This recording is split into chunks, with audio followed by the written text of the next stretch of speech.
in ni som ni le pakhat December sa ni som ni pali hian in ke ni ZANRIAH staff ho December ka kan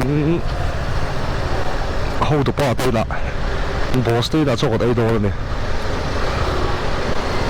vot khop mai vun ni le ngin ro asura khwa dra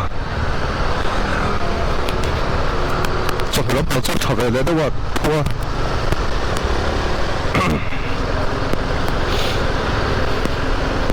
so khá nào thì xuống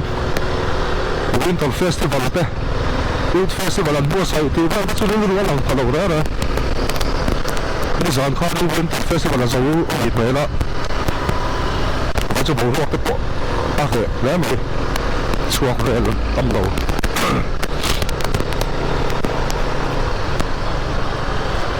GoPro hi, bắt chơi hàng này cái đâu khóc mày à. But pakhat chia cái này xia rồi là ngay thuyền khúc mày cái làm po hi đi lại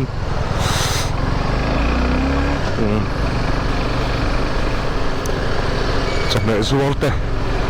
anh má nó có hung bùi thèn bò đó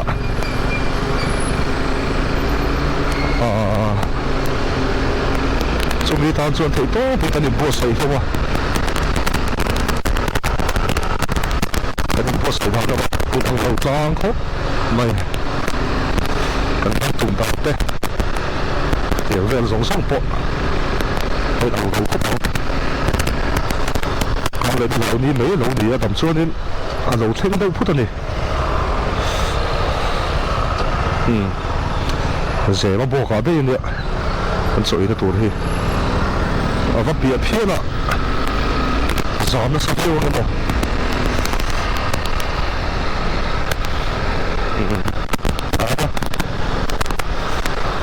mas bầu ruột bón sầu về là hẳn sụa cũng không có số lượng suộc lớn tầm tủ tiếp bộ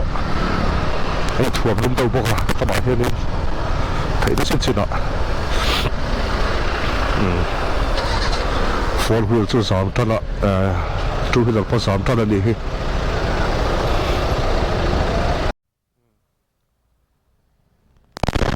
giảm hết số nó là với đội con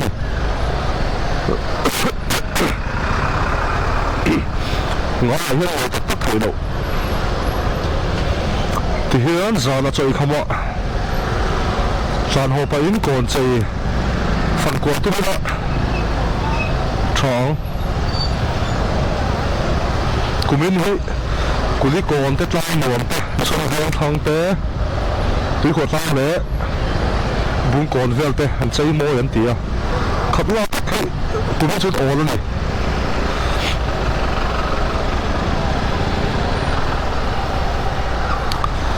còn chơi xuyên suốt này có một chiếc ạ thà lai lên chuộc nấu bóng xuân quả thì tắm phim khi mà chút thì luôn suốt đến Christmas ball cái nấu bóng nó ball về nó sẽ là mà chú vòng xuân nên bơi mỏ lầu thay lầu anh có một chiếc ạ cần nói bơi mỏ lầu thay lầu còn tên hẳn chơi ạ có bùi tê thàn muôn têกันช่วงที่ตกกันต่อที่ฐานที่กันนั่นเสียอาทิตย์เราพูดในเฮียนที่มูเซนี่ละมานี่อินเลยเราเต้ขดลองเฟนช่วงที่เอ็งกิมหันใช้ชุนซ้อมเสียนี่ละมันดูที่สอนด้วยนะนี่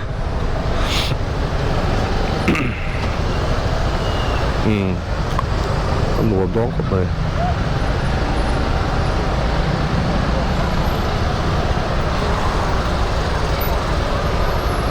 ดูต้องพัดนะมันสามไปไหม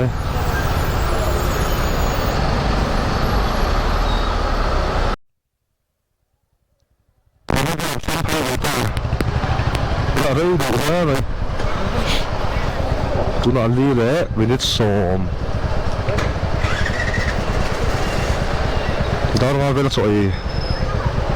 ดารนี้เวลากี่บันเตะมาเสียกันพันทอดเราเนี่ย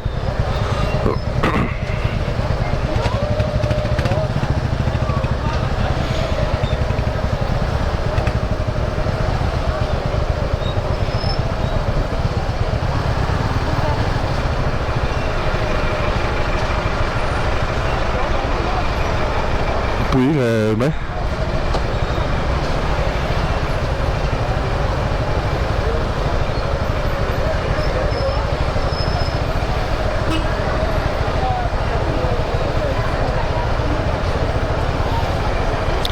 mà làm rong vẫn là giảm đâu ạ chìm lắm bằng upon hay giảm phí để đón thấu này buổi thác lắm mày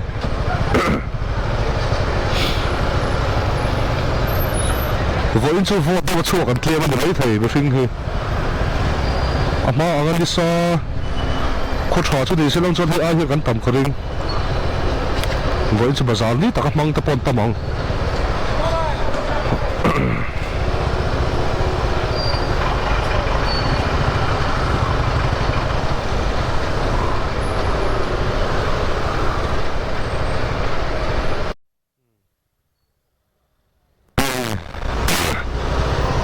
video đang lên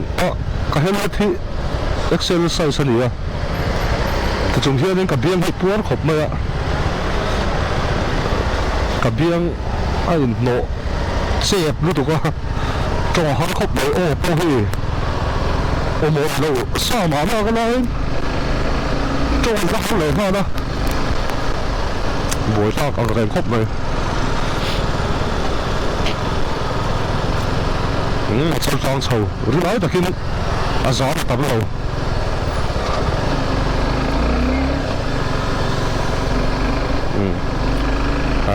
đùa đâu này là bằng sụt lé mình là gì đâu anh chỉ phụ lâu trùng cái xuống nữa đấy tiền thế nó không được bao nhiêu thôi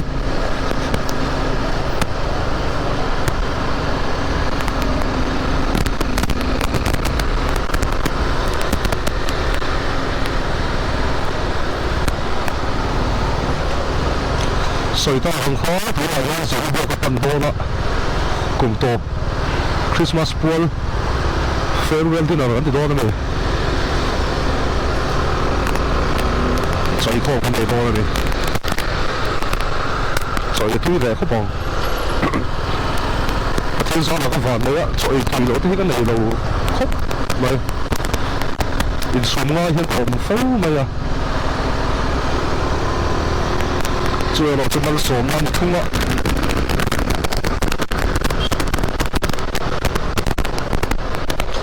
nó còn mi đều cho mình anh đi xuống cái băng anh thích lâu thật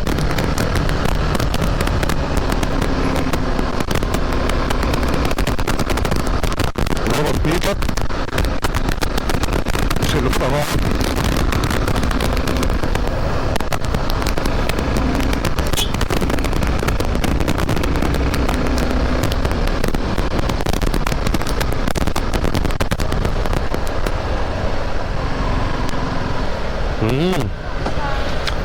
gì ở phía vậy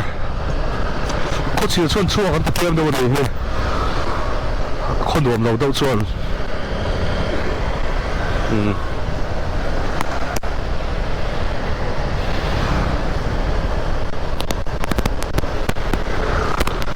chán gì đâu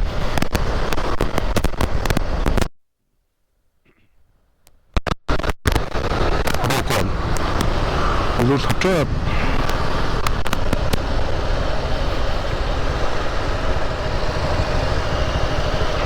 nó bầu rồi các bột xíu mày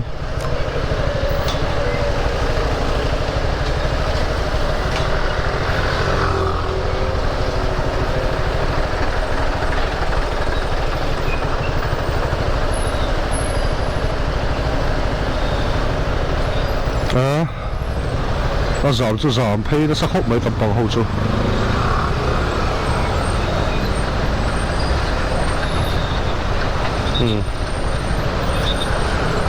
đó tính đẹp không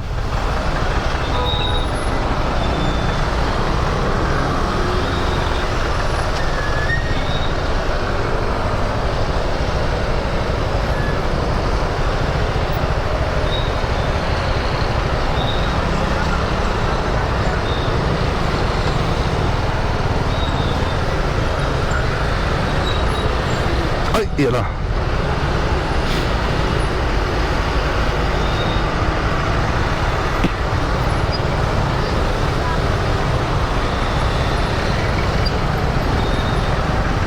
anh nuông túi phá mày con nó sẽ rộng chú in cái cần pít số mày cặp ma bị bỏ buổi ngon mày hả con một chi thì đâu cái nói thay về đấy chứ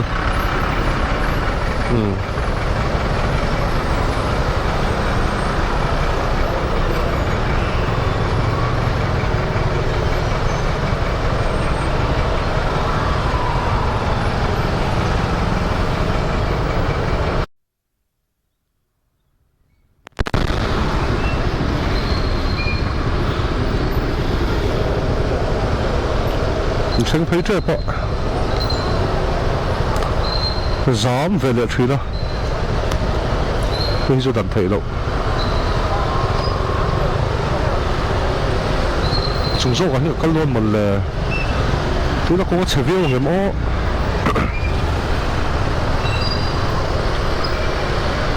À, lạc lộ ra mày hả chứ? Họ đâm sạc tay.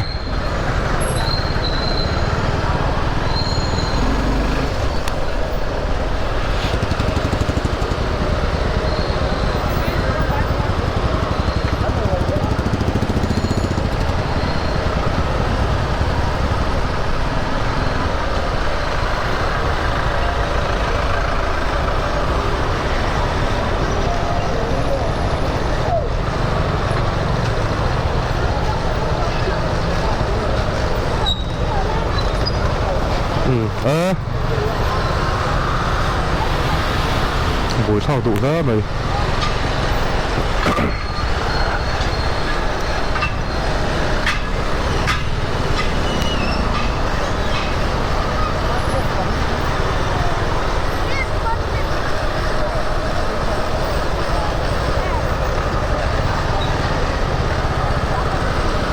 vì sao là không trip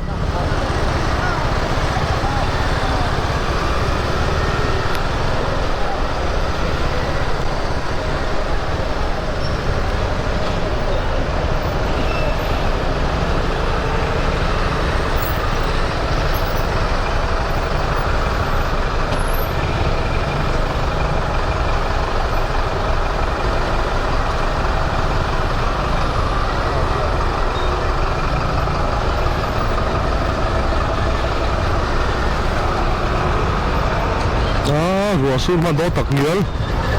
rùa xuân hoa xuân phan ngay có hủ bậy đâu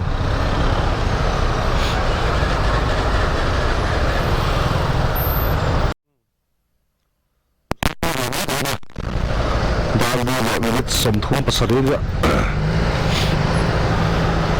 thì hiện video hi làm số nó về tụ lại tụ mỗi đâu cái này làm thằng về thứ đó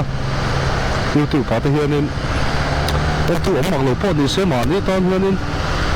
thằng về thì có phải cái mỏ à thì tham rồi mấy tuổi về nan thì đâu có đồng chứ video thấy chứ em nuông cái mũ nó dính thì tụ hát chút thì đón xuống lầu chung nên mà nhìn nuông tị rong chắc về rong gắn thì khán thì đâu mấy lại thì có po chỉ không có gì về ô tô nữa vậy sẽ số được song song rộng là tại nên đầu toàn quay lại nghề sao nó tục tọa chỗ nó off tọa lâu lâu không nó làm giật tắm đâu sẽ có hay cái con vẹt po hụ thầy học thấy chú việc rất tọa bồi pha khúc này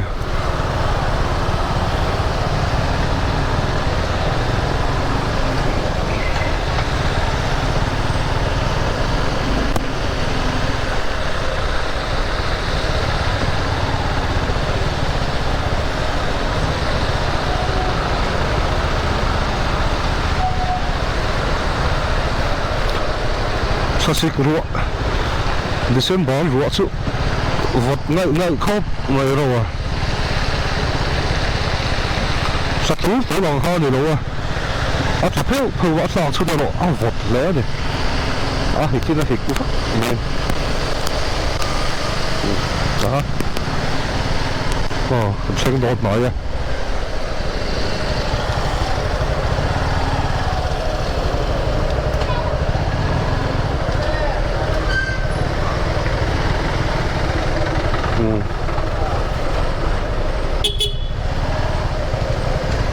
Vâng luôn. Có hết bạc kìa. Có sầu đâu không? Anh ơi, ôm luôn. Anh không lo gì sao? Ơi, dạ là.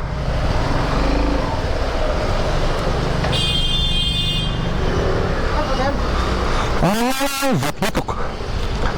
Sống được thêm tờ. Thật sức. Nè. Anh ấy không có gì.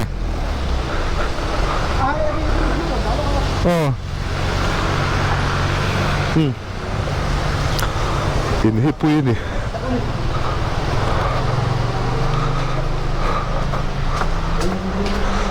Rất là tróm tổ ra. Có gì ăn bể đôn. Có gì ăn bể đôn.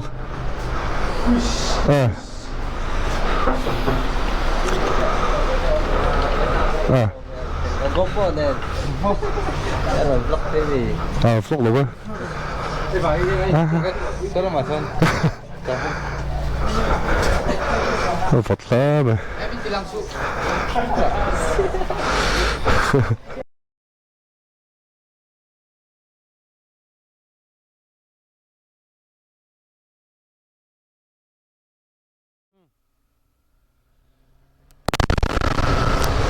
Chính hơi.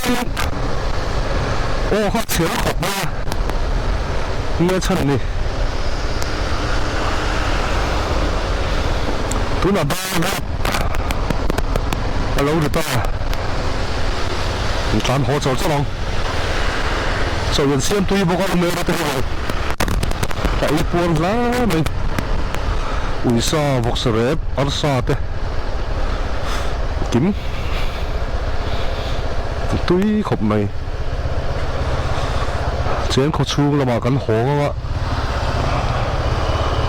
Gióm xa người mô.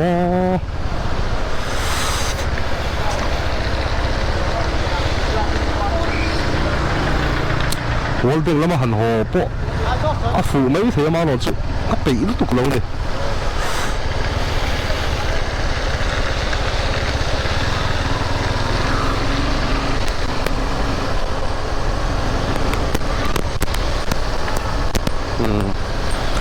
Cái tao là giòm hoa cho nó tụi mày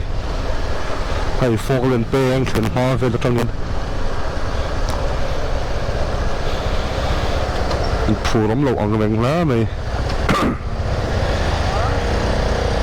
thì chính sự đã còn gì tới hẳn em hồ chạc view nó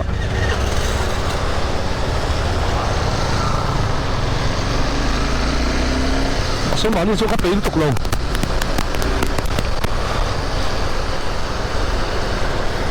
mày à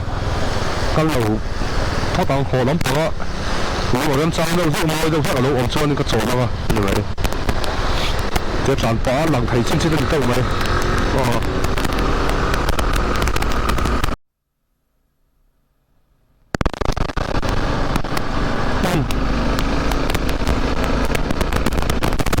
sau đó còn chưa nói được cái gì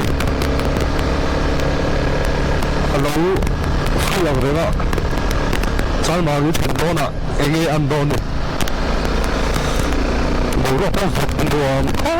mày nó còn cái số lỗ quần lẻ như nói thì cái là đâu à giờ nó còn bằng chút đó sợ bị trầu sợ bị nó về mà về ta khai lên nó xu đó xu sao nó còn phải này sẵn sàng còn tới nào tới khai nhận chơi nó sẽ thuyền một lẻ phải tới của mình chịu không phải cho mình còn chơi lắm đâu á mày phải tới sẽ check zuar thế không bằng giảm bằng á Asia mà xung đột đâu thì ăn phật ông thuyền này thu hoa thầy sĩ anh muốn lấy thầy sĩ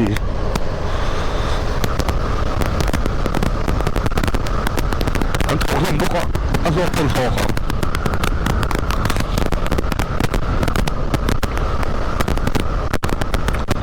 tụi đồng quân thấy cho nó trộm bốn khổng này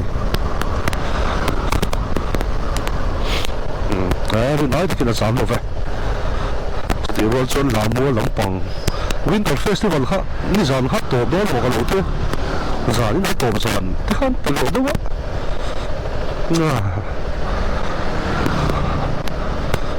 họ lắm bằng có cái phượt tới luôn nè các khu phượt lệ tại đây hết tổ dàn là lâu nỉ vậy giấy nó tổ dàn là lâu nỉ xì cho nên cái tao đây là gì vậy thầy chuyện lâu khóc này thì hiện anh có một đêm sáng đâu ạ cho nên video thì hiện hẳn có vào về dễ luôn là tạo thật năng ưu tiên thì hẳn vắng về luôn ạ anh đổ về lộn về meeting nó vui anh tìm tục đầu phone thì sẽ ạ thì mình cần em nó mà lẽ chúng mình tạm tới cho nên tạo thật rồi sao mà đi còn bộ mồi video mày số tôi còn ẩm tục lâu nó giảm tiền đâu bốc ạ tôi đã ra đây là chân về làm gì à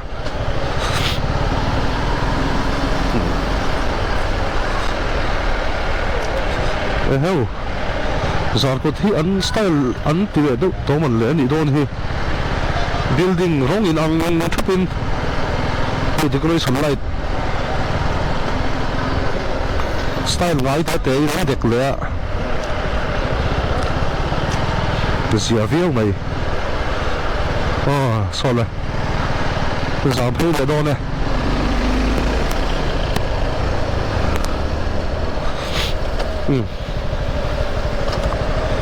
giảm phí đó không mày số lại bỏ số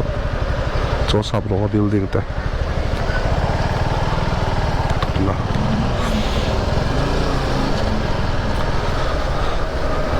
một chân chuyên tràn sắp mấy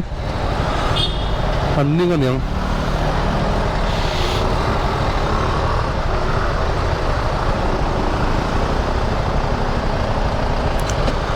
hiện về ta liếm lâu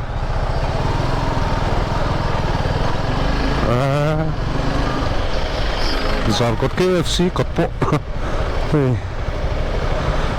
ngày nào lâu anh đi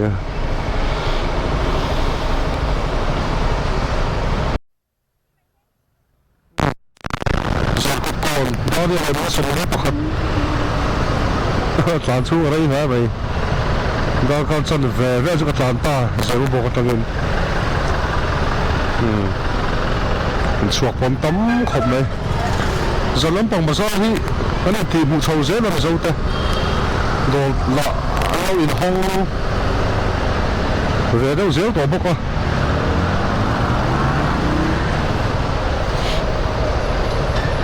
giờ anh phiền chuẩn đi xem sao lệ là chuẩn lúc tục lệ thì về là bồi lúc tục lâu in giờ lắm bằng hun thol thì ổn về lệ thế à cả thêm trang khóc mày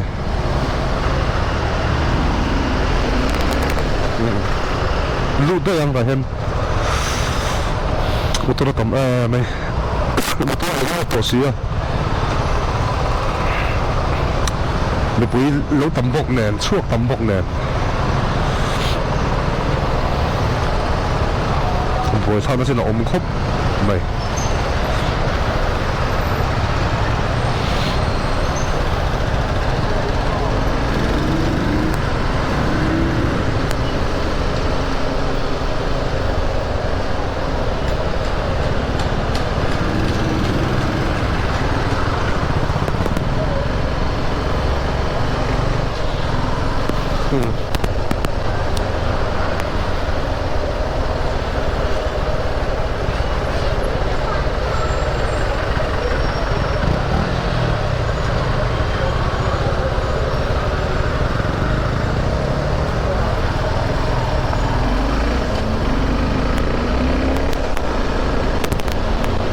giờ đâu là thêm chuồn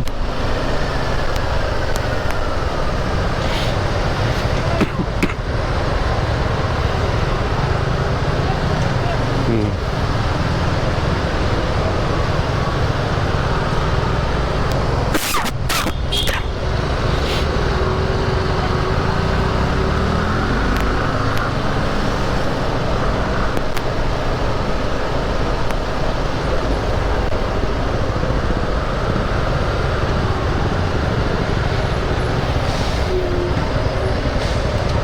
khóc này xây tôi là vang lá mấy tuần tuần trước rứa rú kỳ là sáng sáng thấy ngắn buổi về đâu xí á anh một trên nào anh một hạt về đâu mà thì số rứa rú à cho nó ống thấu là cho nên cái ngày tua phim hơn lâu nè nếu là thấy cái mà cái dục thục á nuông khóc mày à số tiền đó cho nó trang hi trái bộ anh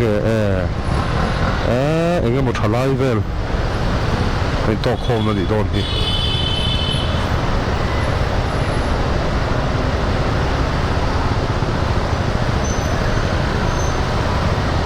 buổi ra mấy số lai trắc liền số anh nuôi đi tên lệ bên lần tôi mà trú với làm taxi thế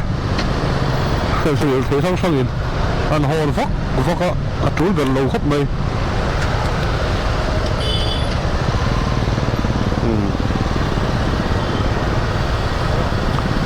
lạc lộ thuyền mới ô đuổi chuồn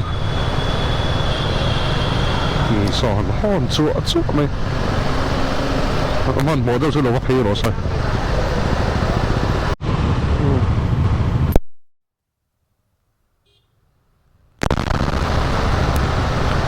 จังเรียนหัวเห็นสารนี่ละหินไงว่าเสียกันบ้านแล้วถูกระวัง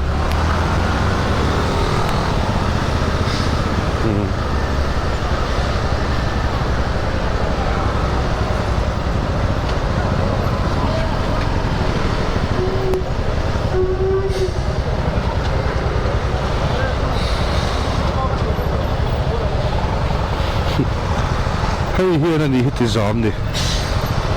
Winter Festival Winter Festival ฮิ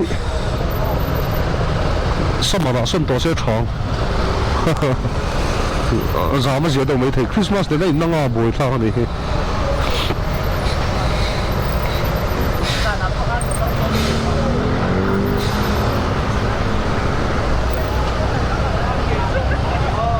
tắm khóc mày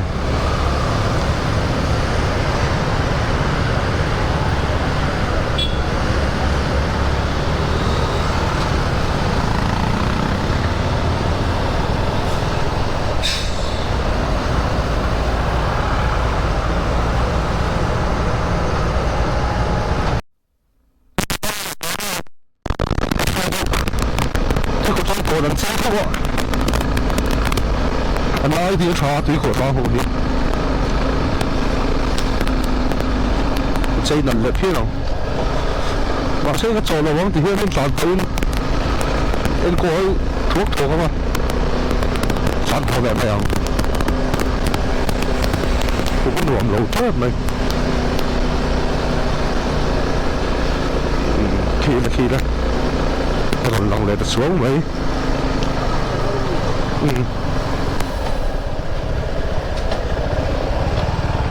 thật to nè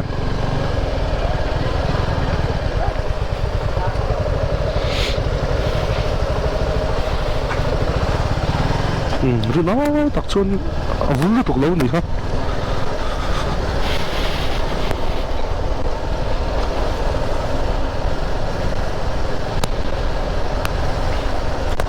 hiện school bị con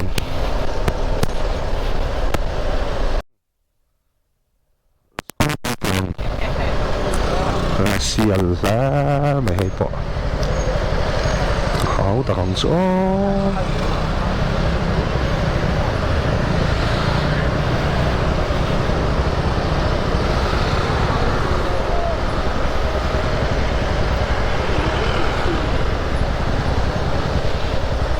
còn lắm bằng hơn video đấy cái này lập hay vậy á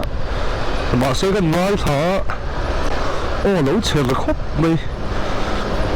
ru nuông lẩu mà nó lẩu mà lẹ anh ngắm một thằng lẩu lai đâu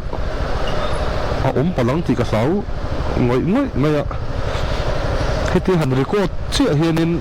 phải lết lẹ về là cái buổi sao tổ xí á tụi nào hết chuan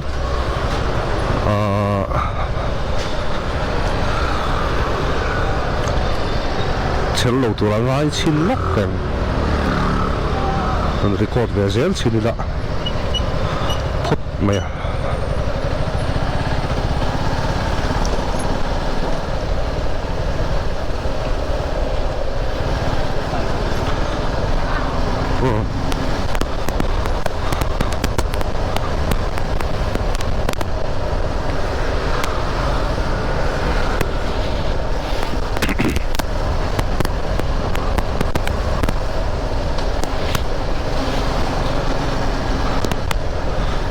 set ai staff out there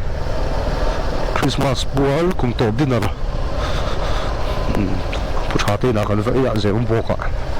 siam tui khop mai voin ni somni pakhat December sang ni somni pali ni ya lakin zela ele thei tur te pon yu ti pa te kan da ve na tha ve lenga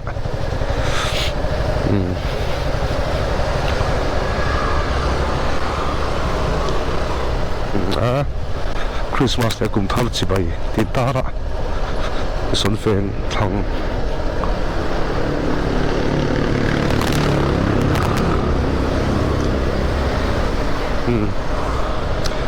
hay ai na bol hit na tam đâu se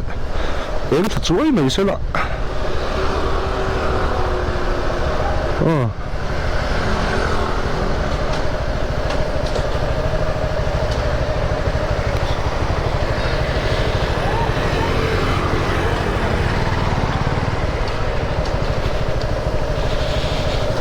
cho coi lâu mấy ông phụ bên đường lâu đâu sắc qua cầm ăn đi chơi nó lú nuông nó tục đòn lâu rõ sao cần pin này rất bồn xì tắc tắc ạ cho đến thì ông toàn đâu áp này